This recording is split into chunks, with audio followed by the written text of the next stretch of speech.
કયું શાક બનાવ્યું મમ્મી? મારવાડી ભીંડી મસાલા બનાવી એના. મારવાડી? હા, કાયમ આપણે ગુજરાતી ભીંડી મસાલા ખાઈએ ને, આ એકદમ અલગ જ રીતે. એવું? મસ્ત પ્લેટ બનાવી દીધી હા. તૈયાર. શી રીતે બનાવ્યું? હેડ શીખવાડે તેમ હેલો. એનું આજે ભીંડાનું શાક બનાવવાનું, પણ રોજ આપણે એના એ શાક ખાઈને કંટાળી ગયા હોય ને, તો ભીંડા જ બનાવવાના. ભીંડા બધાને પ્રિય હોય, પણ અલગ રીતે બનાવવાનું. આપણે રોજ ગુજરાતી ભીંડી બનાવીએ, આજે મારવાડી ભીંડી બનાવવાની. એટલે મેં ભીંડા ધોઈ દીધા, લૂસીને કોરા કરી દીધા, એકદમ મસ્ત કોરા કરી દેવા પડે. અને આવા બે બે ટુકડા કરી દીધા બધાના. બરાબર. હવે એમાં આપણે પહેલા મસાલો કરીશું. આમાં જ? હા, આમાં જ થોડુંક માપનો જ કરવાનો, બહુ નહીં. ભીંડા જેટલો જ કરવાનો. ગ્રેવીનો આપણે ગ્રેવિંગ કરશું. મીઠું એડ કરી દીધું, હળદર એડ કરી દીધી, મરચું એડ કરી દીધું, અને આ ધાણા જીરું આવી ગયું, અને 2 ચમચી ચણાનો લોટ એડ કરી દઈશું. એમાં થોડું અડધું લીંબુ એડ કરી દઈશું. એટલે લીંબુ એડ કરીએ ને એટલે ચીકાશ ના પકડે ભીંડો, એકદમ કોરો કોરો મસ્ત થઈ જાય. હવે બધું મિક્સ કરી લઈશું.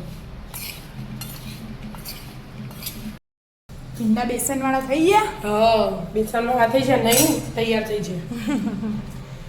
આપણે 2 ડોકલી તેલ લીધું. બરાબર.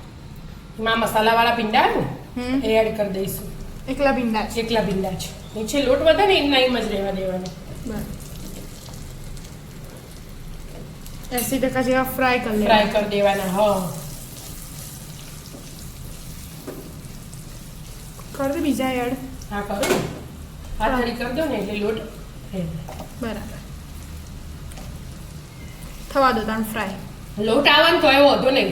ચમ કે આપણે તેલ ઓછું લીધું ને, તેલ વધારે નહીં લેવાનું. થોડાક તેલમાં જ આમ મિક્સ કરી જવાના, આમ ફ્રાય કરી જવાના. બરાબર. અને કરી ગેસ થોડુંક ધીમું રાખવાનું. ખાસી ભીંડી ચડવી દીધી એ મમ્મીએ? 80% જેવી ચડવી દીધી. બરાબર. હવે આપણે લઈ લઈશું સાઈડ. બીજા વાસણમાં.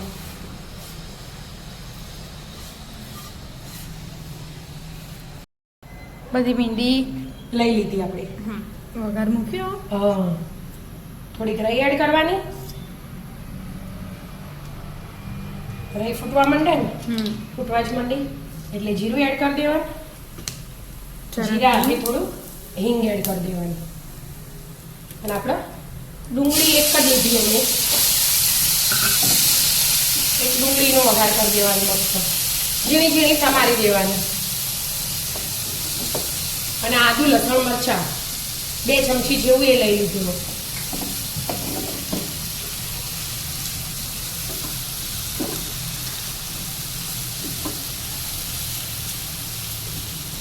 હા, હવે આપણે આમાં મીઠું એડ કરશું એટલે ફટાફટ ચડી જાય.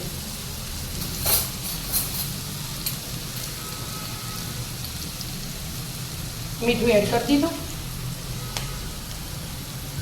એટલે ફટફટ ચડી જાય. અને ચડવા દઈશું. ડુંગળી ચડે એટલે આપણે એનો મસાલો તૈયાર કરીશું. હા, એકદમ મોળું અને દહીં લઈ લેવાનું. ફ્રેશ લઈ લીધું મેં ઘરનું, અડધી વાટકી જેવું લઈ લેવાનું. તાજું હોય ને એટલે સ્વાદ મસ્ત આવે. એમાં આપણે થોડુંક મરચું નાખીશું. મરચું થોડું જ લેવાનું, આપણે લીલા મરચાં નાખ્યા ને એટલા માટે. તીખું ના થઈ જાય એનું ધ્યાન રાખીને. થોડી હળદર, ધાણા જીરું અને શેકેલા જીરાનો પાવડર આટલું. અને કાશ્મીરી મરચું કલર માટે એ અડધી ચમચી એડ કરીશું. બરાબર. અને દહીંમાં બધા મસાલા મિક્સ કરી દઈશું. મસ્ત બધું મિક્સ થઈ જાય મસાલા. ડુંગળી ચડી રહી છે. ડુંગળી એ ચડી જાય, કલર ચેન્જ થઈ ગયો ને. હવે આપણે ગેસ એકદમ ધીમો રાખવાનો. દહીં એડ કરીએ ને એટલે, અને પછી આ દહીં એડ કરી દેવાનું. અને બધું મિક્સ કરી દેવાનું પહેલા. દહીં ફાટી ના જાય એનું ધ્યાન રાખવું પડે. અને દહીં એકદમ હંમેશા ગમે તે શાક બનાવો, દહીં એકદમ મોળું જ લેવાનું. બરાબર. જો મિક્સ થઈ ગયું ને, હવે એમાં આપણે પાણી એડ કરશું. મસાલો તો બધા આમાં આવી જ છે. હવે ભીંડી એડ કરી દેવાની. પછી પેલા હા પાણી પહેલા પાણી એડ કરવાનું. આપણે જે આવું બનાવી હતું એ મસાલો આવી છે. અડધી વાટકી હા અડધી વાટકી પાણી એડ કરી દીધું. પાણી ઉકળે ને પછી ભીંડી એડ કરવાની એનું બેન હાલ જ પાણી ઉકળી જશે. ઉખડવા દો. પણ મિક્સ કરી જવાનું એટલે દહીં ફાટી ના જાય. બરાબર ચડી જ મસ્ત. હા ઉકળે ને પછી આ ભીંડી એડ કરી દેવાની.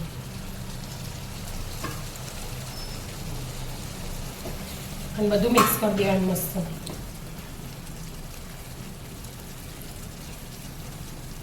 હવે થોડી કસ્તુરી મેથી એડ કરી દેવાની, દાણા એડ કરી દેવાના અને 2-3 મિનિટ છોડવા દેવાનું.